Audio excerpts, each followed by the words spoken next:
Right. Hello, everybody. Thank you all so much for joining us for today's webinar. We have a great group of speakers here who are going to talk about how to scale safety with software and talk about this really important topic of continuous improvement and how safety technology and software can help support you in that journey. My name is Kenna Stanley. I'm a senior research associate with the National Safety Council's Work to Zero initiative.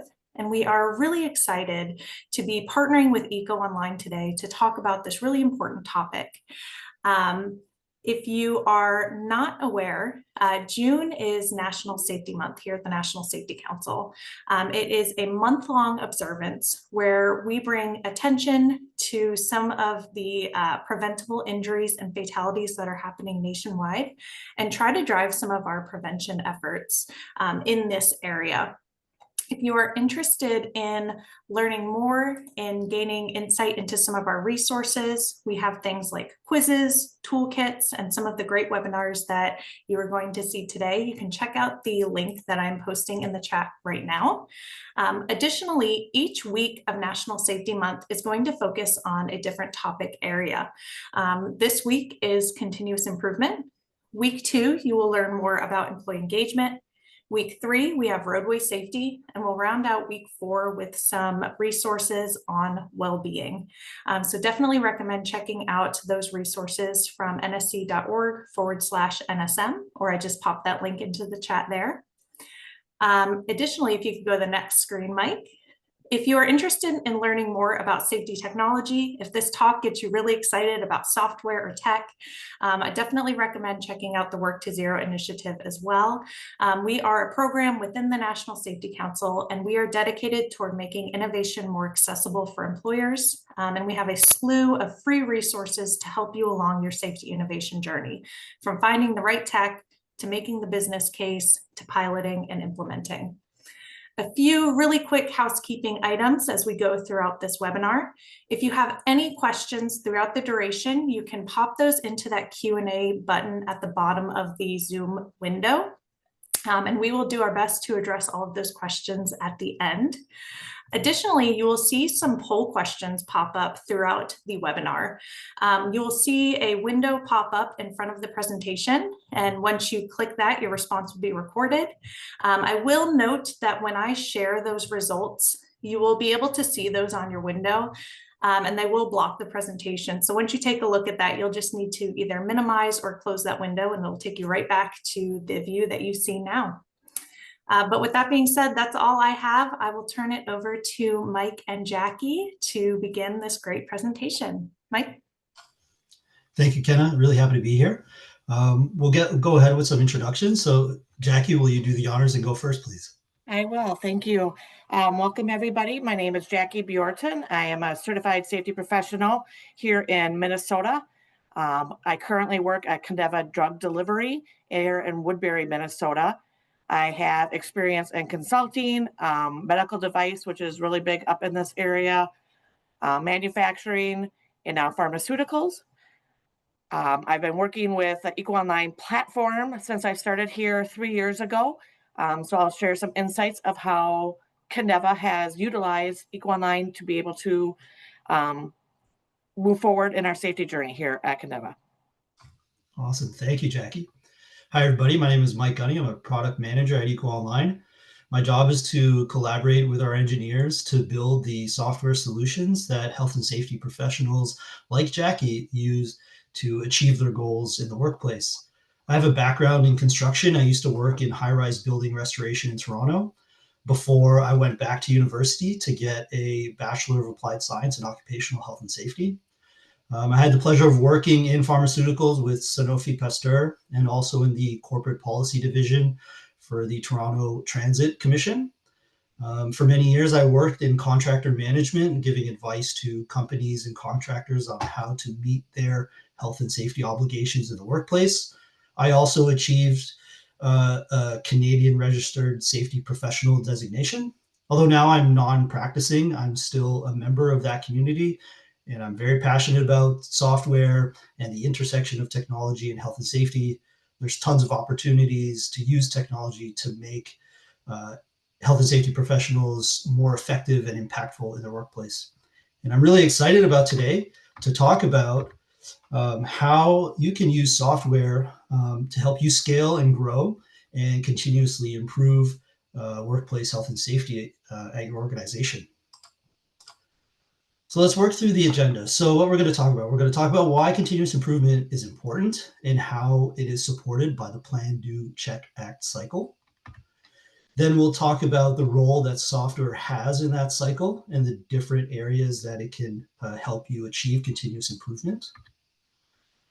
Jackie will take us through the story of Plan, Do, Check, Act used at Kindeva and how they achieved some fantastic results through continuous improvement. Next, we'll talk about best practices and adoption strategies when it comes to using software and technology in the workplace to support health and safety. And then finally, we'll review the key takeaways, talk about next steps, and open up the floor for some questions and answers. So why is continuous improvement important? Well, simply put, it leads to safer workplaces. By adopting the Plan, Do, Check, Act cycle, organizations can make positive changes in the workplace and achieve their goals. Following this cycle of planning, executing, monitoring, and acting on feedback helps foster a culture of learning and continuous improvement in the workplace.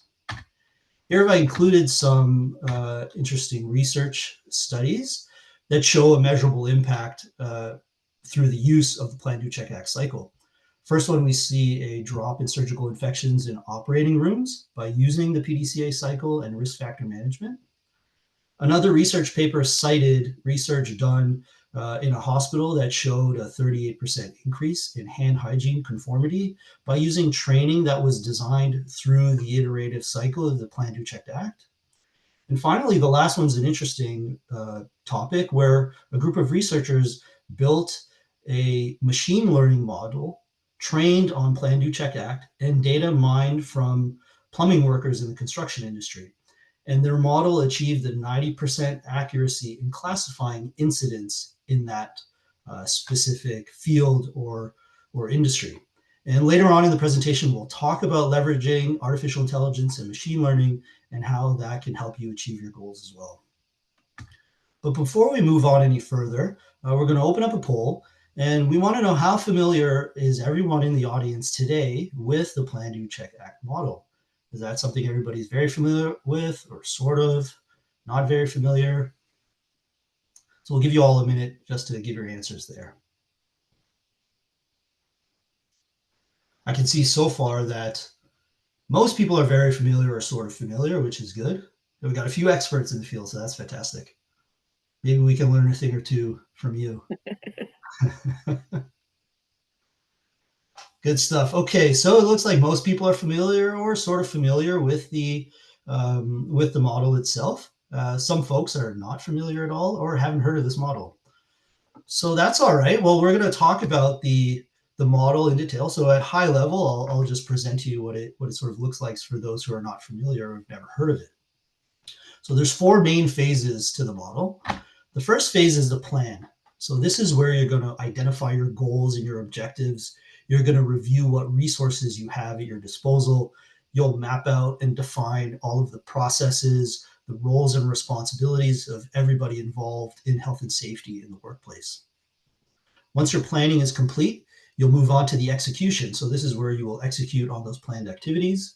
You'll communicate your goals and procedures to everyone in the workplace, and you'll conduct any necessary training and meetings needed to get everybody on the same page and working in the same fashion.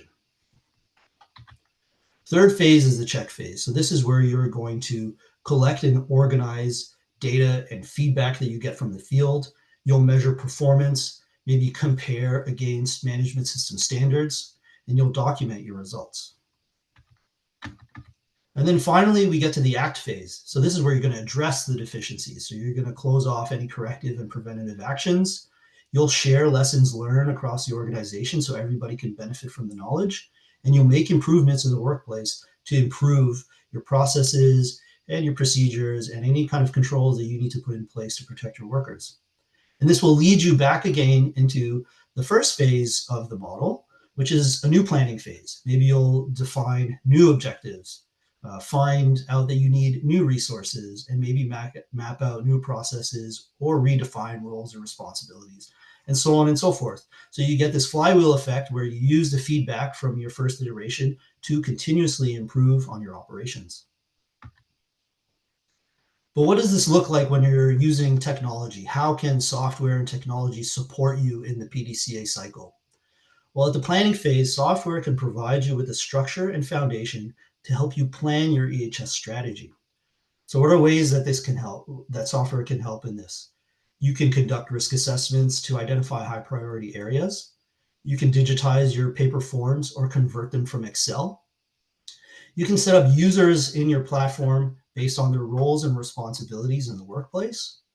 You can centralize your policies, your procedures, and your training material in one repository so that everybody can access what they need. You can set up and schedule training for workers based on their job or their location. And then you can create the reports and the dashboards that you are going to need later on when you're monitoring your performance. Next, in the do phase, software can help transform your EHS plans into consistent and trackable actions. You can adopt mobile and web apps for frontline workers so that they can complete critical safety activities like inspections and checklists. You can deliver online training remotely to employees across your organization, regardless of where they're located. You can achieve real-time reporting through incident or near-miss reporting tools on mobile applications. And you can ensure contractors and suppliers are working safely using permit to work or contractor management applications. Next, in the check phase, here software can help you get visibility into your performance and measure how well you're doing against any sort of standards you're looking to live up to. This can be done through real-time dashboards showing performance in key areas like number of inspections completed or training courses completed by site or business unit. You can set up automated reports to send key stakeholders data on a regular basis so that they can stay up to date on areas of concern. You can complete audits against your standards to identify any deficiencies or corrective actions. And then you can set up alerts when certain key performance indicators fall below or above established thresholds.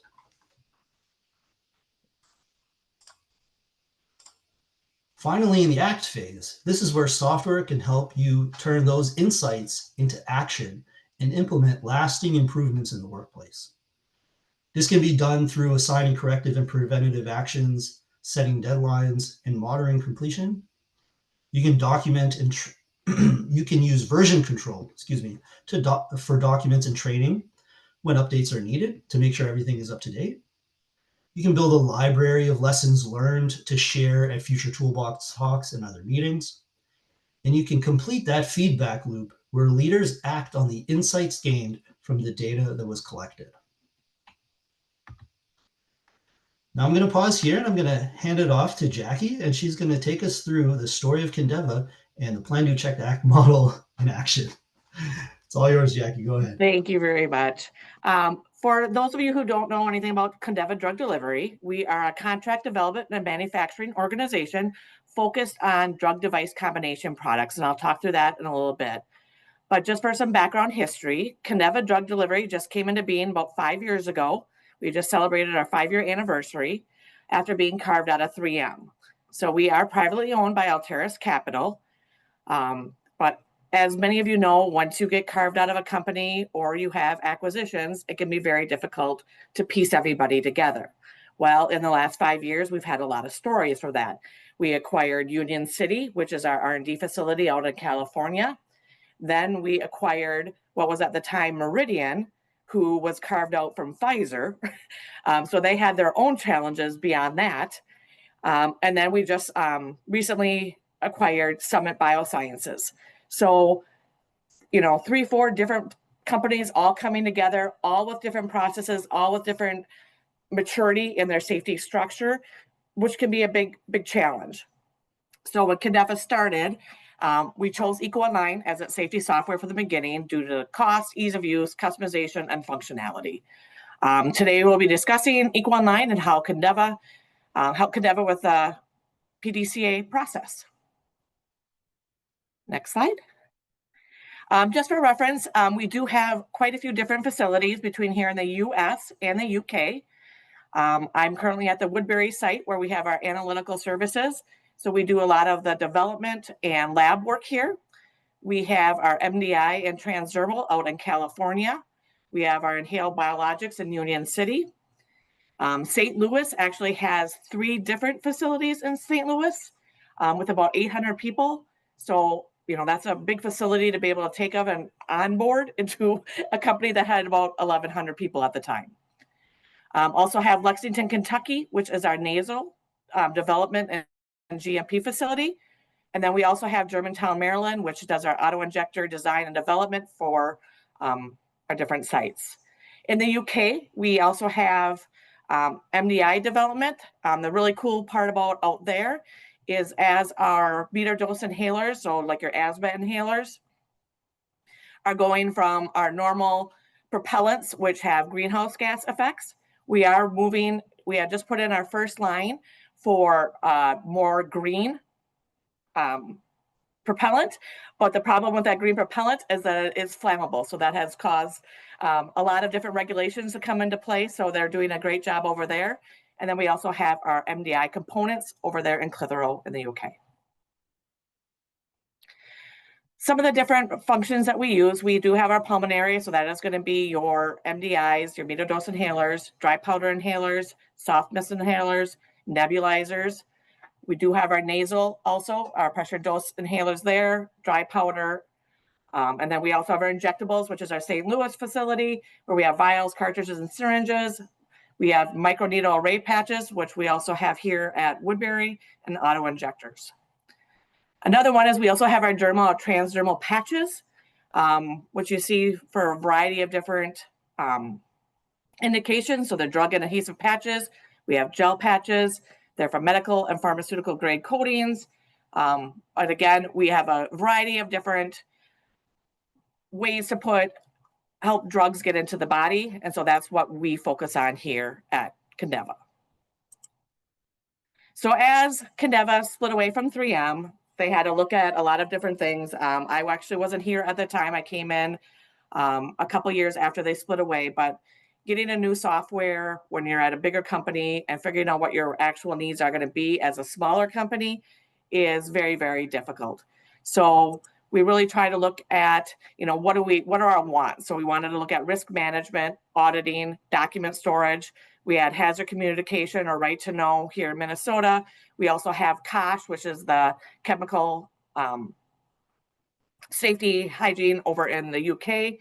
Wanted to make sure that we have proactive safety. We want to make sure we have dashboard ability so that our leadership can see what we're doing, how we can compare, and then incident management, just to name a few. So I'm sure that project, even though I wasn't here for that, had to be a pretty tough one to be able to pick all that out. But again, the software also needs to have functionality of ease of use, and you know, the software needs to be intuitive at the end of the day. So the big advantages of EcoOnline is that it's really easy in a dashboard to compare multiple sites easily from apples to apples. So as we have our Kindeva lagging indicators, we're able to look at each different site and be able to say where we at from a total recordable injury rate. We also have our total injury rate, which includes any injury on the site, whether it be, you know, a paper cut to a recordable. We also can track lost time or restricted time. We can track our near misses, any environmental situations, or security events. So it's really nice to be able to see through the dashboard. You can go from site to site to site to see where we're at, and then we can see us as Kindeva as a whole. The one thing that we've been really focusing on this year is our leading indicators. So really looking at various feedback and observations that our supervisors or employees may be doing.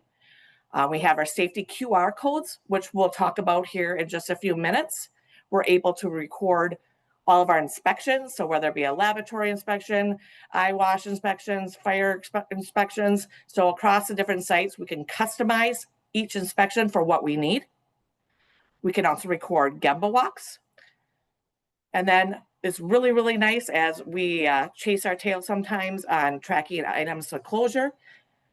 With this, we can assign action items within EcoOnline, and those individuals will get email notifications, and they'll get reminders. But we can also track how many open action items we have within our dashboards. So we can use those dashboards in our tier meetings, and we have that as part of our key performance indicators. So how does PDCA help Kindeva? EcoOnline, it was able to tailor to lead our team from start to a defined endpoint. We're able to adjust and create each EcoOnline module to enhance what we need for our safety needs. So as I started a few years ago, I've learned a lot more about this program.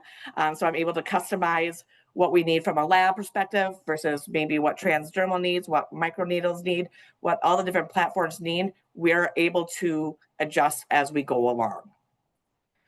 The system was set to focus on Kindeva's goals and KPIs. It helped us demonstrate the PDCA cycle, especially in key compliance audits. And we also do have 2 facilities that are ISO, I believe ISO 14 certified. But again, a big one is it's able to prompt individuals involved to actions while also nudging them to completion.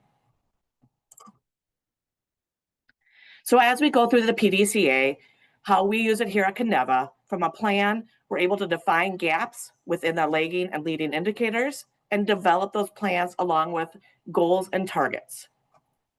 To be able to do, we plan, utilize, and or create audits, inspections, QR codes, risk assessments within the EcoOnline system, and it's a one-stop shop. So what's really great is we're able to put everything into here, and then we're able to use that data when it comes out into the check. So as we move over into check, EcoOnline data is collected into the leading and lagging indicator dashboard, which can be very, very customizable. I will say we have probably changed our dashboard since I've been here in 3 years, many, many times, and I do not foresee that stopping.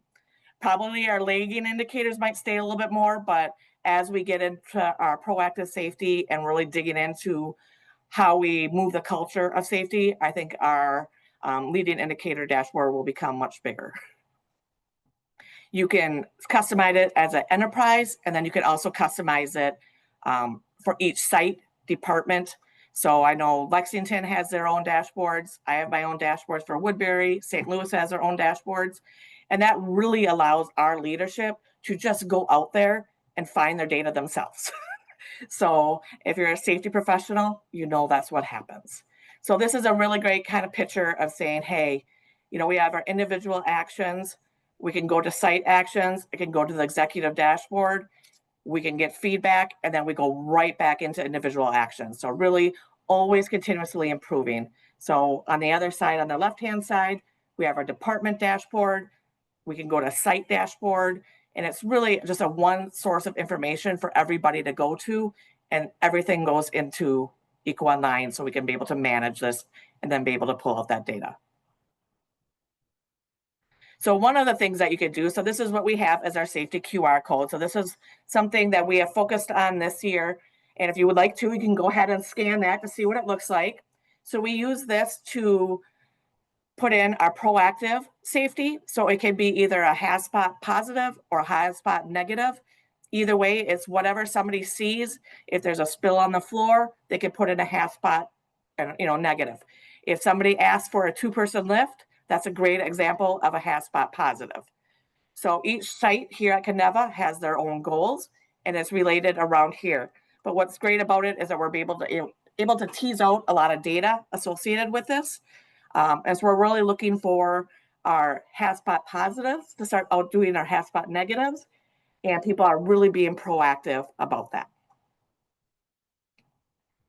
So in using this proactive safety, and as we've been really able to tease out this data, our Kindeva St. Louis facility with over 800 people that got carved out from Pfizer, so they've had a lot of change. They were able to increase proactive safety by 12-fold in 2024, which is enormous. And also they had a 27% reduction of OSHA recordables versus 2023. They had versus 2024. So they had a 19% reduction of minor injuries versus 2023, 14% reduction in all events from 2023. And currently in 2025, the site currently has 0 OSHA recordables, and I'll knock on wood for that one. Kindeva as an enterprise has reduced the number of OSHA recordables by 35% from 23 to 24. And Kindeva also reduced the total number of injuries, so whether it be first aid, minor, and recordable, by 18% from 2023 to 2024. And I will say from in 2025, we're doing even better. So I'm really looking forward to utilizing all of our data and the continuous improvement that EcoOnline affords us to be able to do. These are fantastic results. Yes. It makes it easier as a safety professional also. Also, we're looking forward. EcoOnline also has a chemical manager that we're working on getting. It's a pretty in-depth chemical manager where we can store all of our safety data sheets, but you're also able to categorize chemicals so you're able to search easier. So that's something that we're looking to move forward with.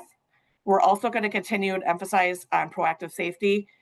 I've been in this role for about 20 years, and I've always known that if you have really, really strong proactive safety, your injuries and the severity of your injuries will always go down.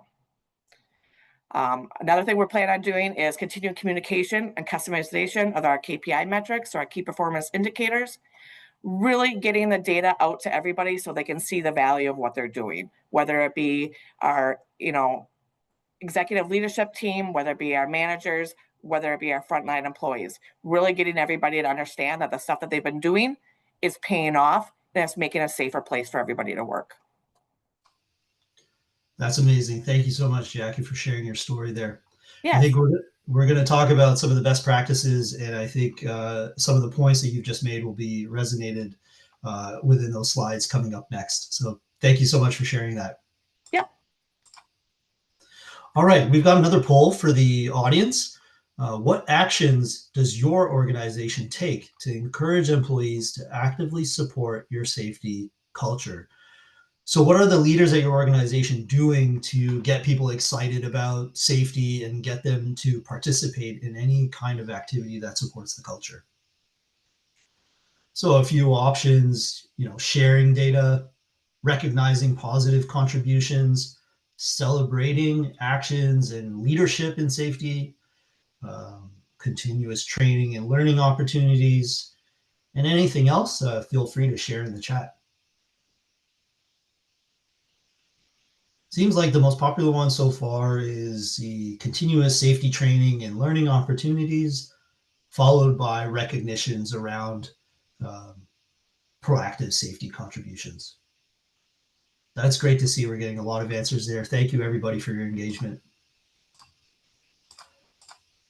Okay, let's talk best practices now. So when it comes to building a culture of improvement, creating that learning-oriented culture, what are some ways that you can help promote this in your organization? Well, the first is to track data to spot trends and prioritize risks so that you can make informed decisions about where you want to focus your efforts. Next, you want to share lessons learned organization-wide so that everybody benefits from the knowledge that's been gained. Next, we want to recognize and reward employees who make positive contributions to safety on the job. That way people feel valued and seen when they go the extra mile to help themselves and protect their colleagues.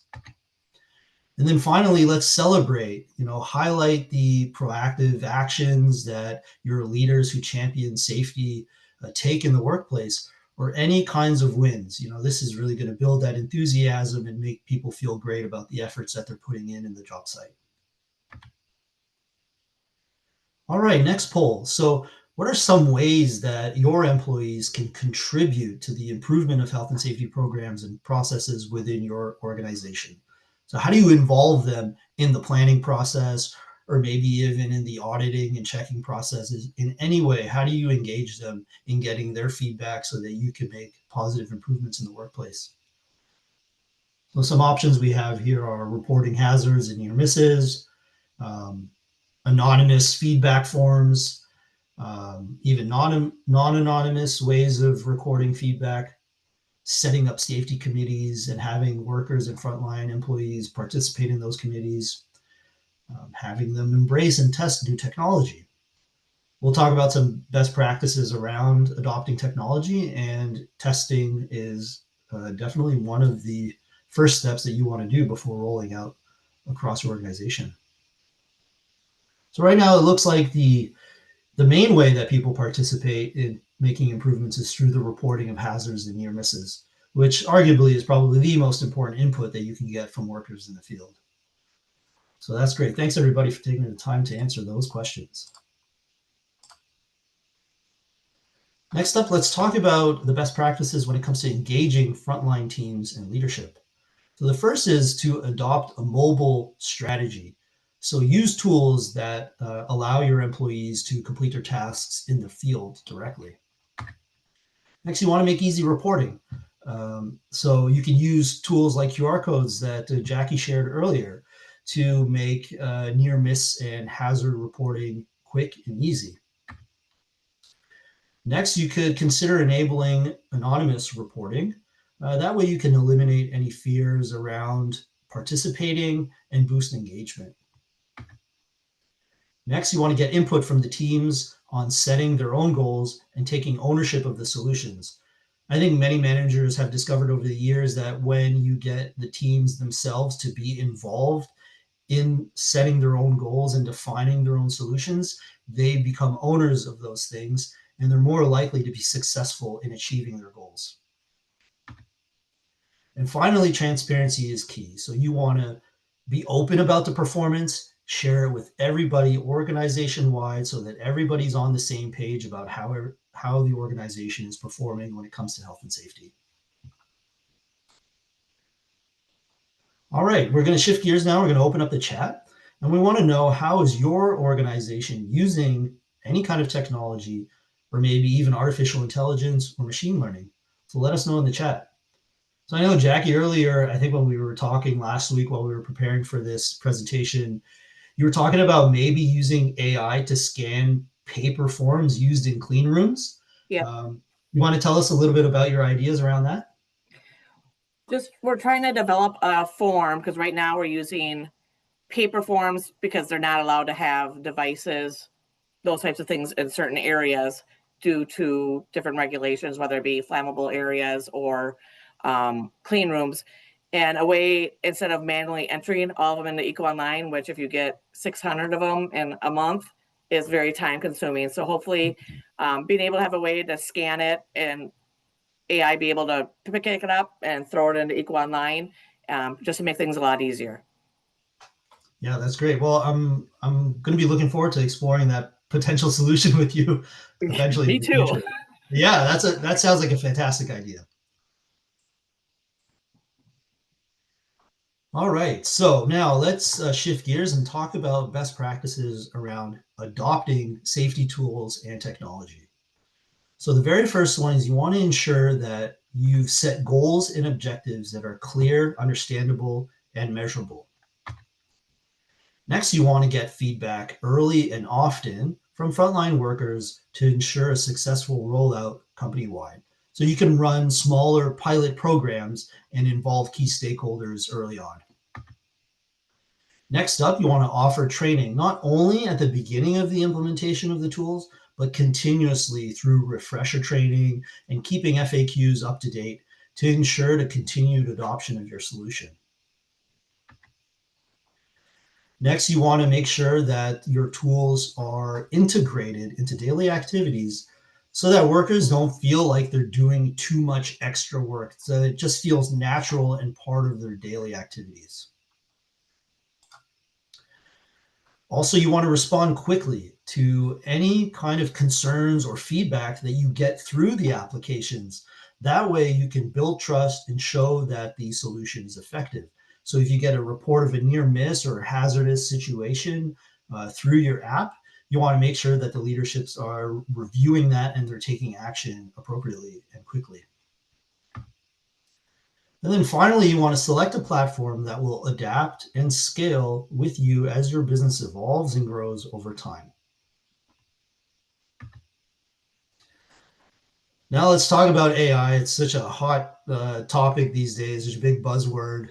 Well, let's talk about how you would go about leveraging innovation responsibly in the workplace and how it would fit into the plan, do, check, act cycle. So at the planning phase, you can use AI and machine learning to analyze large volumes of data to identify high-risk areas. This can be really useful for small health and safety teams who are super lean and they need to do a lot with very little. And AI is proving to be a big game changer in this respect. In the do phase, when people are actually out in the field, maybe doing inspections or checklists, they can access real-time safety information via AI chatbots. So imagine you have somebody that's doing an inspection and they start typing in a certain field and they've provided a description of the situation. You could have AI maybe analyze the text that they're putting in and offer suggestions in areas that they may or may not have considered to help enhance that decision making. In the check phase, we can set up instant alerts to leaders when critical incidents are reported. So you can have an AI sit between the submission of the data and your database to scan for critical keywords or important types of information, and then trigger those immediate notifications so that leaders can take action appropriately. And then finally, in the act phase, you can use AI again to analyze your data, propose root causes to incidents, suggest corrective actions, or maybe scan your documents for any outdated content and help you adapt and update all of your documentation and training materials, for example. But we need to be careful when it comes to AI. It's really exciting and really cool to see all the powerful things that these advanced tools can offer us. But we also need to be very careful about how we use this in the workplace. The first is the over-reliance on AI. So AI can lead to blind spots because it doesn't replace human judgment and it doesn't fix bad processes. So you avoid this by framing AI as a supportive tool and keeping humans in the loop for any decision making when it comes to root cause analysis or corrective actions. The old saying, garbage in, garbage out, applies immensely to AI. So any low quality or incomplete data will lead to inaccurate or biased outputs. AI systems and machine learning systems really are only as good as the data that they're trained on. So what you want to do is to validate the data used to train AI by safety professionals, use diverse sources of data that represent the kind that would be collected in the real world in your workplace. And then encourage your employees to enter clear and consistent inputs in their reports, because their inputs are also going to be used to train the AI and machine learning systems that you may use. Now, another one to watch out for is around employee mistrust or disengagement. So they may start to distrust or disengage in safety activities if they think AI is invading their privacy or maybe used to punish them. So you want to be transparent about how you're using AI, how it's meant to support and help protect them, and engage workers in how AI is planned and rolled out in their workplace. So again, harking back to that idea of getting workers to provide feedback and input on how to use software solutions, this also applies to the use of AI. And that way, if they feel engaged and involved in the decision-making around using AI, they'll be more likely to trust the tools and further use those in the workplace. Now, we've talked about setting goals and objectives, and this is super important and still applies to AI. If you forget the why, or if you stop focusing on why you're using AI, then it can quickly become an expensive gimmick. You want to map the use of AI to specific goals and objectives that you want to achieve at your organization. Pilot smaller projects tied to real business outcomes and measure success before you go further. Finally, the lack of monitoring of AI and ML models over time can also lead to stale or biased outputs. So you want to make sure that the decisions and the advice that are given by AI and machine learning models are regularly reviewed by workers and safety professionals. You want to update those models with fresh representative data as conditions in your workplace evolve over time. All right, so we're nearing the end of the presentation. Let's talk about the key takeaways and the things that sort of we've talked about up until this point when it comes to building a learning-oriented safety culture. The first one is to align your goals. So you want to set targets that align with your company's mission and strategic objectives. You want to be clear on the process and roles for everybody who is using the software in the workplace. You want to train employees and offer them continual support to help them be successful. Track your progress with data and monitor adoption and assess results. And use feedback to continuously improve and refine your processes and programs to prevent future incidents. And finally, use AI wisely. Support informed decision-making without replacing human judgment. So, what are the first steps you can take to adopt software to help you achieve your health and safety goals at your organization? You know, maybe throughout this whole presentation, it's inspired you to take a second look at the tools that you're using and maybe explore what other solutions are out there to help you. So first off, you can conduct a needs assessment to identify the gaps in your current solution. Next, you want to involve frontline workers and leaders for inputs on choosing the right tools and technology. In software development, we call this the discovery phase, where we meet with our customers, talk about their problems, ask them what their ideal solution is, and from there we begin to paint a picture of what it would look like to adopt a certain type of software, or figure out what's the best way to approach these problems. And then finally, you want to analyze and compare all of the tools available before you select one, and make sure that whatever you select is configurable, customizable, and adaptable so that it will grow and evolve with your organization as conditions change. And so with that, we'll stop there. So I want to thank everybody for your engagement so far and listening in this presentation. And thank you, Jackie, again for the story of Kindeva. That was some really compelling results that you shared with us. We're going to open up the floor now to some questions, and Jackie and I will take some of those up. Excellent. Thank you so much, Mike and Jackie. Again, if you have any questions, just use that Q&A box at the bottom of the Zoom webinar window, and we will do our best to get to as many as we have. Quite a few questions here, which is great. I will begin with you, Jackie. We have a question specific to the safety QR code you mentioned. Are those all, where are they located? Are they all around the facility, or are they on paper? So we do have them throughout the facility. We also started, I think I could kind of show it, as we have like I actually have it on my badge. Oh yeah. And so it makes it really super easy to just be able to scan it and then go. So that has been something that actually one of my lab employees here brought up. And so everybody here has one. And then our Lexington site also adopted that also. And then we're going to roll it out to the rest of them. But it just makes it a lot easier. But they are just posted throughout the facility right now. Excellent. What a great and comparatively simple solution. Yes. I was very happy. I'm like, why didn't I think of that? That's awesome. Let's see. So what challenges, if any, did you face in getting employees to use this software? Jackie, I think that one's for you. A lot of it is training, right? So they actually know how to use it and where to go for it. So as we've moved from site to site to site, we have been refining that process. So doing a site that's maybe 120 people is not as hard as doing a site that's 800.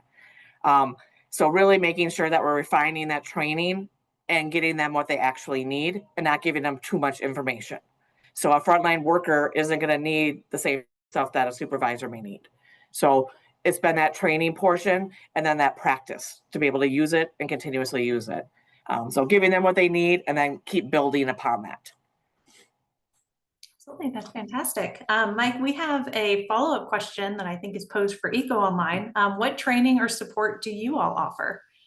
Yeah, for sure. So, we offer support through various steps of the implementation and even after the implementation is complete. So, in the beginning, we train the champions of the software at the organization. So these are the people who are then going to then evangelize the use of the software at their organization. So we offer them the support to understand how the software works, and that way they feel comfortable with it so they can then answer any sort of questions at their organization. We also keep our documentation up to date. And so we have, public facing documentation that our customers can access to understand the different features and functionalities that we have available. And then periodically, we'll also do sort of like, webinars, and we can plan these sort of activities or spotlights onto certain areas of the product and invite our customers to come and join so that they can learn about how, the different problems that our solution offers. So there's a wide variety of support that we give to our customers when it comes to implementing software in the workplace. I want to touch on something you mentioned. You mentioned champions. Can you talk a little bit about what you mean when you say champion? Yeah, for sure. So, for us, for a software to be successful in an organization, there needs to be somebody who is going to lead the efforts internally when it comes to training employees and configuring the software and defining the processes and the roles and responsibilities and the different types of users and configuring all the different modules. We as a software provider need that main point of contact, that one person to work with, so that we can make sure that the rollout of the software is successful. And so we call that person the champion of the software solution. And typically it's the person who really believes in the solution. Maybe it's the person who initially thought up of the idea to contact us as an organization and begin that discussion and that discovery on how we could solve their needs. And so that person plays a critical role in the successful rollout of the software. To move on with that is that I think it's really key too, is that having that champion, that one person, it's critical across when you have multiple sites to have like the data in there the same, so you're able to pull from it easily also, because we had that issue where we had too many and our hierarchy was too crazy and I had to go back in and change everything. So that was a big learning for us. So having that, make sure that everybody kind of has the same apples to apples that you're able to compare easily.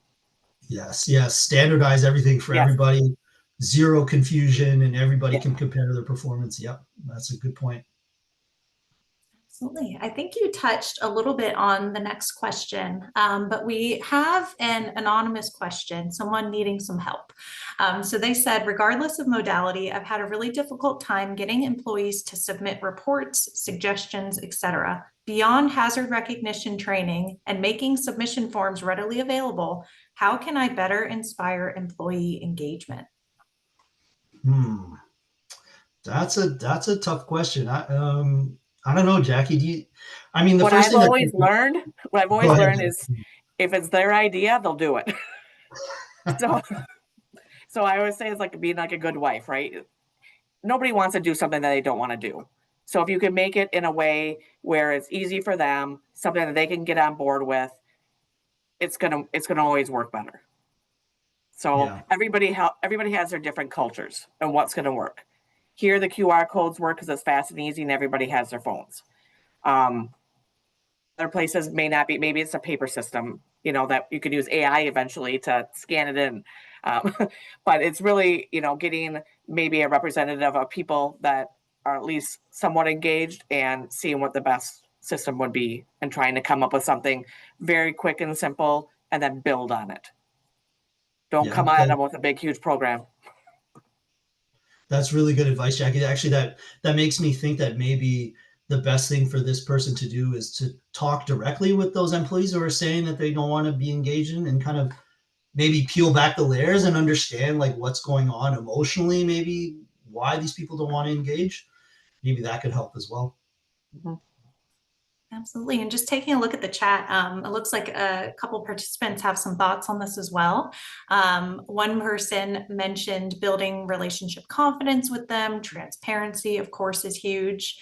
Another that was mentioned was incentives. There's one comment here that says that she tosses candy in their hands when they use suggestions or use QR codes.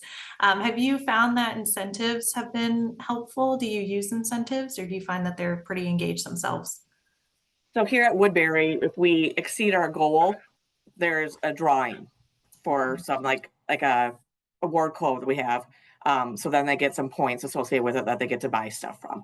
So that's what we do here to incentivize it. So every time you put something in, your name goes in the drawing. Excellent. That's huge. Jackie, I'll stick with you since you're off mute. How did you decide which EHS software was going to be the right fit for your organization? I wasn't here for that decision, but the people who did were here when I started. It was just the customization was a lot of it. Cost always plays a role in it, but really being able to customize it to what we needed. I know I'm in contact with EcoOnline quite a bit as we're going through this process, along with some of my coworkers, and they're willing to work with us, which really makes a big difference. Absolutely. Absolutely. It looks like we have a couple questions in here for Mike. So Jackie, I'll give you a little bit of a breather. Okay.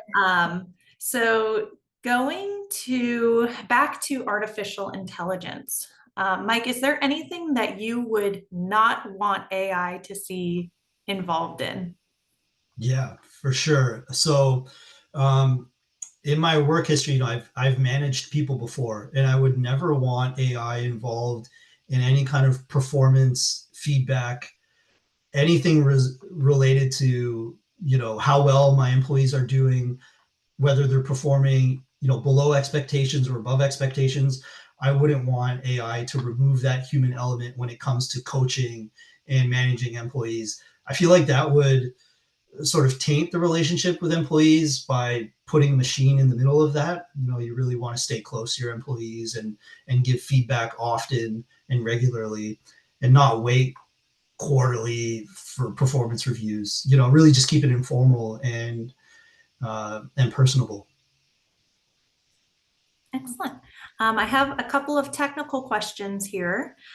So where are the servers located for the software? As a federal contract, software has to be FedRAMP to be available to use.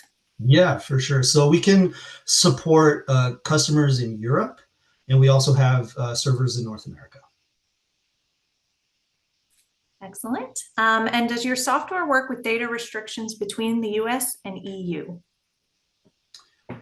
That I'm not so sure I'm not really sure how to answer that. I think maybe probably would need a little bit more information on the type of restrictions.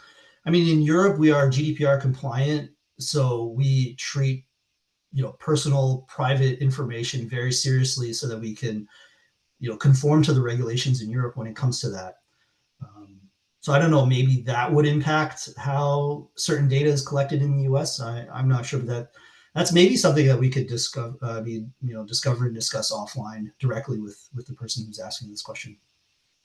Absolutely, that sounds great. What size companies are you typically working with at EcoOnline? Typically, we work with enterprise companies, who have thousands of employees.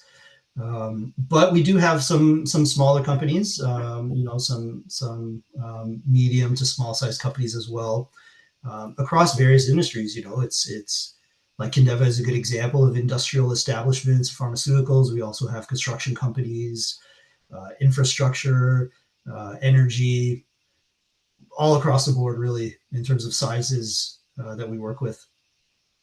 Excellent. Going back to, we talked a lot about Plan, Do, Check, Act. Someone asked, what data are you looking at and analyzing during the plan stage? So I can speak high level, and then maybe Jackie can give us some specific examples if she likes. But high level, if let's assume that this is your first time implementing a health and safety management system, the first thing you want to do is look at the hazards in the workplace. Like that's the number one thing you want to do. So the type of data you would be looking at is any kind of information you can collect around the hazards and the dangers that your workers are exposed to through the types of jobs that they do at work. And that really is going to then inform your risk assessment process to figure out what are the high priority areas that you absolutely need to tackle first, and then what are the next things that you can work on after that. So that would be, the main input into the planning phase. Also, you're going to look at the resources that you have available, right? How many people are there to support you? Who needs to be trained? Do you need to purchase new equipment, new protective equipment, other types of engineering controls? Will they need to be put in? So you have to kind of look at like your budget and the resources that you have available. And then finally, you'll also be looking at the different roles and responsibilities everybody is going to play when it comes to health and safety in the workplace. Depending on your position in the company, whether you have more authority over the work or less authority of the work, your responsibilities will vary. And so that type of information will also feed into your planning as well. I don't know, Jackie, if you can give us some examples of kind of the inputs that go into the planning at Kindeva. I think in the beginning, you're really looking at your lagging indicators where your injuries are occurring and, focusing on that. Also, you can do, within, doing your risk assessments, hitting your high level ones, and then working your way down. I mean, you kind of got to give yourself a line in the sand and say, okay, this is where we're at. What is causing this? And then continuously, okay, now we got that. Now what's the next thing? What's the next thing? Yep, exactly. I will take one more question for the both of you, and then we will wrap this up. How do you balance automation with the human element in safety decision-making? Mm-hmm. Well, that's an excellent question. And I brought this up a couple of times in my presentation, but it's really important to treat AI as a tool. It's not thinking for you. It may look like it. It's really clever in the way that you can go to ChatGPT and ask questions and get answers like you're talking to somebody. But remember that it's trained on data, and it's only as good as the data that it's trained on. And so you really don't want it to replace decision making. You want it to use it as a tool to help you make more informed decisions. And at the very least, I think you want to use it to do grunt work, things that are very repetitive. Use automation for that so that you free up your time to do more high value tasks.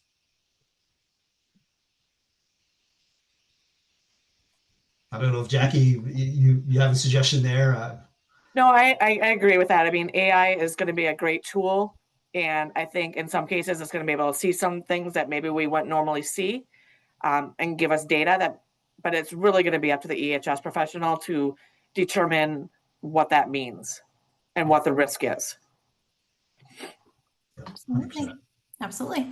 Well, I think we are just about at time. Mike and Jackie, thank you both for participating today. A lot of really great information jam-packed into 1 hour. I put it in the chat, but this will be available on our YouTube channel at National Safety Council. If you want to go to the next slide, Mike. I also wanted to shout out our friends at EcoOnline.